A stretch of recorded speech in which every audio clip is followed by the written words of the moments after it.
Bonjour à toutes et à tous. Les principaux titres de ce 13h au Bénin. 128 993 candidats à l'assaut du brevet d'études du premier cycle BEPC dès demain mardi 10 juin 2025 sur toute l'étendue du territoire national. La ministre des Enseignements secondaires techniques et de la formation professionnelle a exhorté les candidats à rester concentrés et confiants et les encadreurs à faire preuve de la rigueur, la quintessence de son message dans ce journal. Prévention et gestion des conflits dans le département du Plateau, des femmes de Kétou ont entretenu sur l'impact des conflits liés à la transhumance et l'extrémisme violent. L'initiative de la CEDEAO permet d'édifier ses participants sur l'importance de la paix. Et puis, inspection sur l'état d'avancement des travaux routiers et d'assainissement dans l'Ouémé et le Zou. 3 ministres conseillers étaient sur le terrain pour surveiller le respect des délais et s'assurer de la satisfaction des parties prenantes.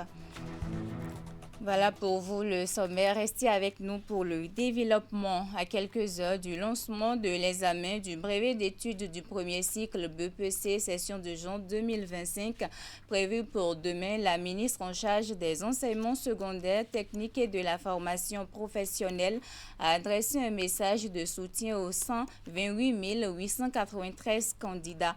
Véronique Toïfodé a salué le travail des acteurs du système éducatif et rassure quant aux dispositions prises pour le bon déroulement de cet examen. Elle est au micro de Ingrid Day. Le BEPC, depuis l'an dernier, a passé sa phase transitoire pour connaître un visage nouveau.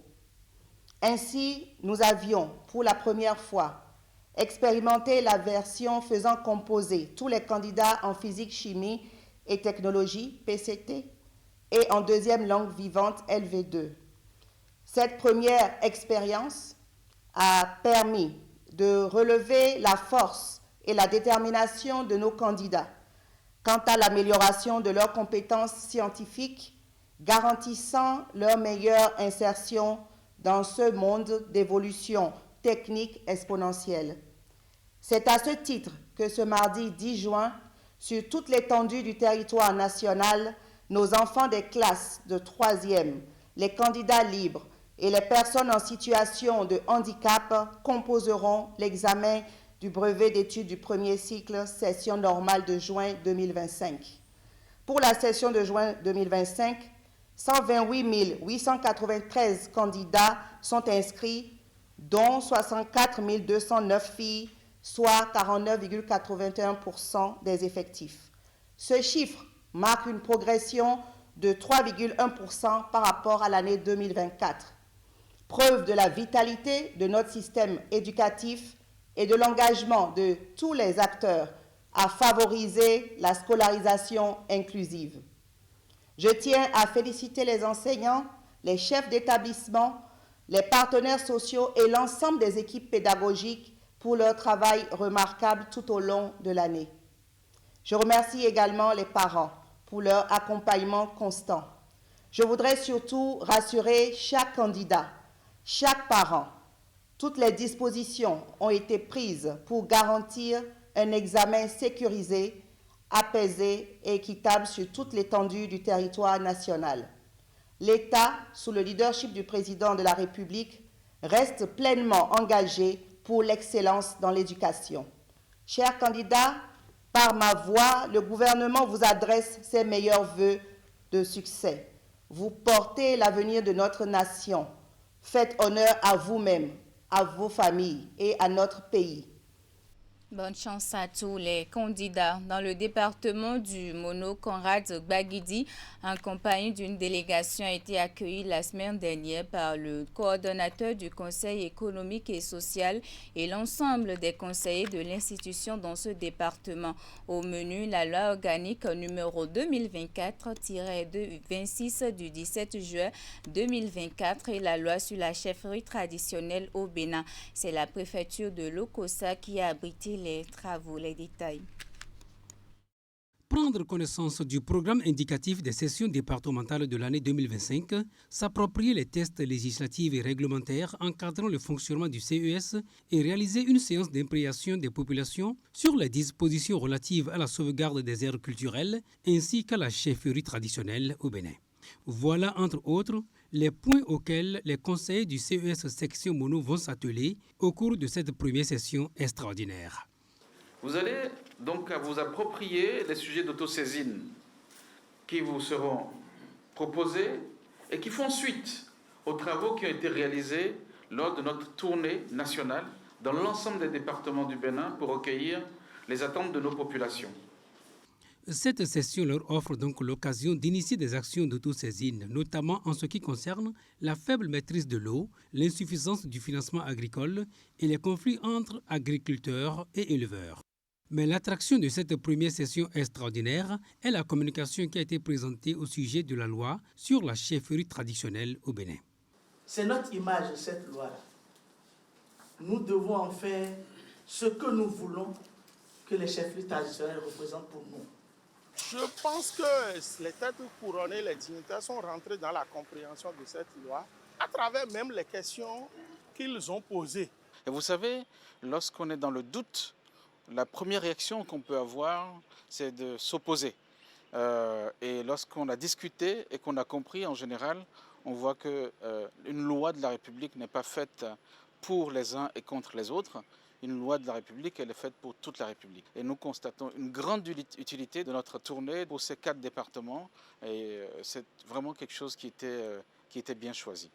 Conrad Gbagidi invite les conseillers départementaux à descendre dans les arrondissements et les hameaux en vue de mettre tous les Béninois sur un pied d'égalité en ce qui concerne ce qu'il faut comprendre de la loi sur la chefferie traditionnelle au Bénin. Dans sa nouvelle structuration, le Conseil économique et social entend donner la preuve de l'utilité de son existence et être à la hauteur des attentes des populations. Cette tournée nationale entreprise par le président du Conseil économique et social Conrad Gbagidi se poursuit à travers les coordinations départementales de l'institution. Le mercredi dernier a eu lieu le lancement des travaux de la première session extraordinaire du CES à Aplaroué dans le département du Koufo. Au cœur de cette session toujours, la vulgarisation de la nouvelle loi organique numéro 2024-26 du 17 juin 2024. On retrouve Virgile Arondéon. C'est ici à Aplaroué que le président du Conseil économique et social a été accueilli pour lancer les travaux de la première session extraordinaire du CES départemental du Koufo. Une session d'importance particulière selon Conrad Gbagidi parce que s'inscrivant dans le contexte de la mise en œuvre des dernières réformes qui ont donné naissance aux conseils départementaux du CES. Des conseils encadrés dans leur mission d'information, de vulgarisation et de collecte des préoccupations citoyennes par la loi organique numéro 2024-26 du 17 juillet 2024. Pendant la présente session, vous aurez à prendre connaissance du programme indicatif des sessions départementales pour l'année 2025. Faire l'appropriation des textes législatifs et réglementaires encadrant le fonctionnement du CES. Réaliser une séance d'imprégnation des populations sur les dispositions relatives à la sauvegarde des aires culturelles de notre pays et à la chefferie traditionnelle au Bénin.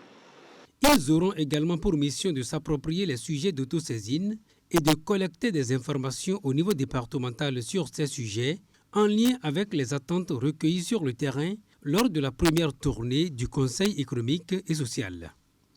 Cette session vous offre l'occasion d'initier ces actions à travers les travaux inscrits à l'ordre du jour et des communications en premier et deuxième volet viendront à compléter ces échanges.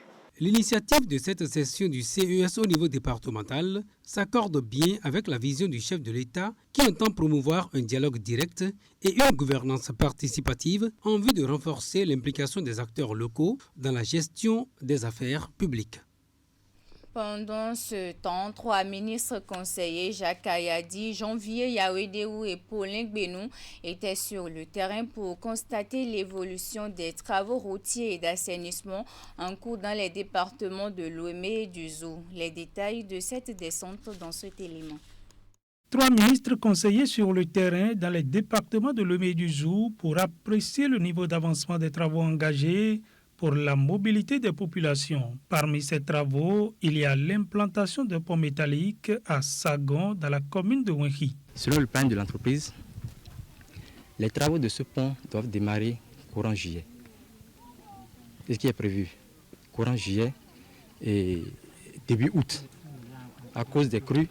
Ce pont est d'une importance capitale parce que reliant la commune de Wenhi à celle de Zanyarando, de Kové, pour aller vers Zapota et Zobodome. Et le chef de l'État, le président Patrice Talon, a compris son importance et a intégré la construction du pont métallique de Sagon donc dans le programme d'action du gouvernement. Alors, ça devrait se terminer pour le mois de décembre 2025 et le responsable de suivi vient de nous confirmer qu'il en sera ainsi.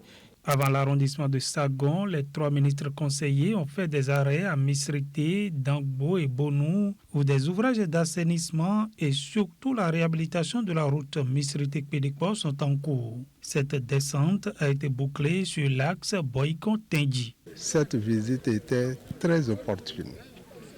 Elle permet, d'une part, de remercier le chef de l'État qui a accepté nous faire une voie bitumée dont l'épaisseur, vous aussi vous l'avez constaté, de mon existence je n'ai jamais vu.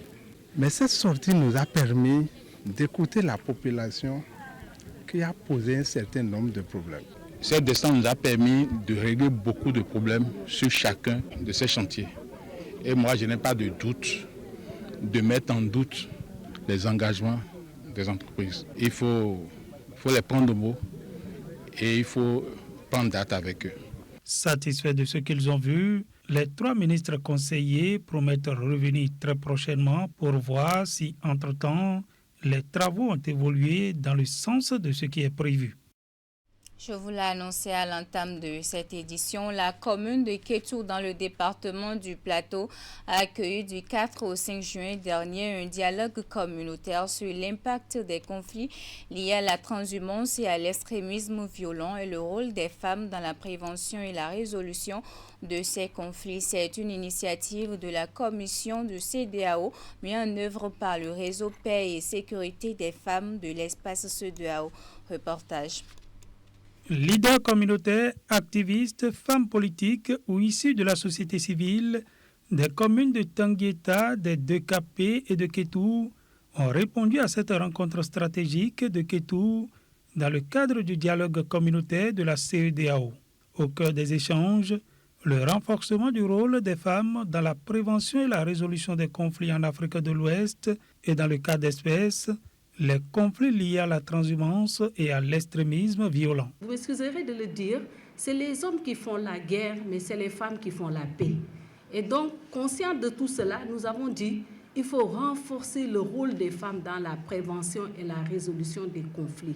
Nous ne devons pas être des victimes, mais nous devons être des actrices dans la prévention et aussi au niveau des tables de négociation. Donc, nous avons convoqué, comme je l'ai dit tantôt, l'expérience de Mano River Union. Nous avons convoqué même l'expérience de Sun City en RDC, en République démocratique du Congo, où également c'est toujours les femmes qui ont amené les décideurs à signer un accord de paix. Il y a un impact différencié sur les femmes et les hommes en ce qui concerne ces différents conflits. Les femmes subissent beaucoup plus de violence au cours de ces conflits. Et elles jouent également un grand rôle dans la prévention de ces conflits. Mais leur rôle n'est pas reconnu. Donc c'est pour cette raison que nous sommes ici pour échanger et voir déjà les rôles qu'elles jouent, mais aussi trouver les voies et moyens pour renforcer ce rôle de prévention des conflits. Ce dialogue communautaire mis en œuvre par le réseau Paix et Sécurité des femmes dans l'espace CEDEAO, REPSFECO Bénin, est salué par les autorités de la commune de Kétou. Chères participantes et chers participants, nous sommes très reconnaissants envers la CEDEAO qui a bien voulu choisir la commune de Kétou pour abriter la présente activité. Une paix sans les femmes est une paix incomplète et à Kétou, ce message a résonné avec force. car la CEDEAO entend davantage faire des femmes des piliers de la prévention et de la résolution des conflits liés à la transhumance et à l'extrémisme violent. En milieu judiciaire, le top des activités entrant dans le cadre du lancement du projet au tribunal du campus a été donné la semaine écoulée. C'est une initiative du mouvement Jeunes Acteurs de Développement qui vise à faire connaître à travers la parole et la mise en scène les textes de loi que les étudiants, les enseignants et bien d'autres personnes ignorent souvent. C'était sur le terrain de football de l'université d'Abomey-Calavi transformé en salle d'audience de circonstances que le lancement a eu lieu compte rendu. Madame la Présidente, veuillez rappeler à mon confrère que nous ne sommes pas encore à la phase de plaidoirie. Maître Doc, je ne suis pas à la phase de plaidoirie, je suis juste en train de faire le rappel profond des faits. Prestance, tenue d'audience et éloquence, rien n'a manqué à ces jeunes étudiants, magistrats, greffiers et avocats en devenir pour offrir à la communauté estudiantine un procès fictif mais de très grande facture. Nous sommes ici au tribunal du campus qui connaît d'une affaire de harcèlement sexuel commis par un professeur Théophile sur son étudiante Vanessa. Mais au tribunal du campus est avant tout un projet porté par de jeunes acteurs de développement qui ont choisi de mettre sur la place publique une réalité souvent minimisée, mais très présente. Ce projet est né de la conviction que l'éducation, la parole et la mise en scène peuvent devenir des armes puissantes contre le silence et l'impunité. C'est une belle initiative. J'ai été agréablement surprise par la qualité des prestations. À travers ce procès imaginaire, le campus universitaire d'Abomey-Calavi devient donc un théâtre de justice symbolique et d'invite à une prise de conscience générale. Parce que quand les juristes se disent nul est censé ignorer la loi, nous on pose la question de savoir, et je l'ai posé quand j'étais en prison, qui connaît véritablement la loi? Parce que moi j'ai vu dans ce pays des hommes de droit se retrouver à répondre de faits de harcèlement sexuel, causes et blessures volontaires. Alors je me suis dit, nul n'est épargné. Donc l'objectif premier, la cible première, c'est d'abord les étudiants. Mais après il y a aussi ces enseignants, il y a toute la couche estudiantine. Finalement, le tribunal a reconnu le sieur Théophile coupable de faits de relations amoureuses réputés harcèlement sexuel. Mais pour la circonstance, il s'agit beaucoup moins de prononcer une peine d'emprisonnement que de sensibiliser et d'éveiller les consciences, estime le procureur spécial de la Criette. J'espère que nous allons pouvoir continuer à travailler ensemble pour porter ce message que beaucoup de gens ignorent, c'est que toute relation amoureuse entre un enseignant et son apprenant est proscrite par la loi. Lorsque vous êtes, on va dire en griffe, harcelé par une étudiante ou un étudiant, c'est possible. Si vous cédez, vous risquez 5 ans d'emprisonnement. Et ça, il faut le savoir, il ne faut pas le faire. Le projet au tribunal du campus est à sa première édition et compte aller bien au-delà des couches universitaires. Remise d'équipements et de matériel à 540 bénéficiaires des interventions du projet de stabilisation économique et de cohésion sociale pour finir cette édition, exécutée sur le financement du Fonds régional de stabilisation et de développement de la CEDEAO. Cet appui fait suite à diverses formations organisées à l'intention de ces derniers. L'objectif est de renforcer leur capacité et de la résilience des communautés face aux divers chocs grâce aux différentes actions intégrées sur la production et la transformation des produits agro-sylvo et pastoraux. Imet Hélène Amoussou. Le lot d'équipements et de matériel est acquis dans le cadre du projet de stabilisation économique et de cohésion sociale PSEC à la FIA. Il est ici officiellement remis aux ayants droit après diverses formations organisées à leur intention. Ceci grâce au Fonds régional de stabilisation et de développement FRSD de la Communauté économique des États de l'Afrique de l'Ouest, CEDEAO. La cérémonie de remise officielle de matériel et équipements aux micro-entrepreneurs et aux jeunes promoteurs est porteur de messages pour nous, celui de contribuer aux efforts du gouvernement du président Patrice Talon dans la mise en œuvre de la politique nationale de l'emploi. avec pour objectif principal de renforcer les capacités des bénéficiaires et la résilience des communautés face aux divers chocs grâce aux différentes actions intégrées sur la production et la transformation des produits agro-silvopastoraux. PSEC Alafia est dans sa phase pilote. Le projet couvre 15 communes des départements de la Takora, de la Donga, puis les collines qui accueillent cette cérémonie de remise. Le Fonds régional pour la stabilisation et le développement ambitionne de donner à nos communautés les moyens de se relever et de prospérer.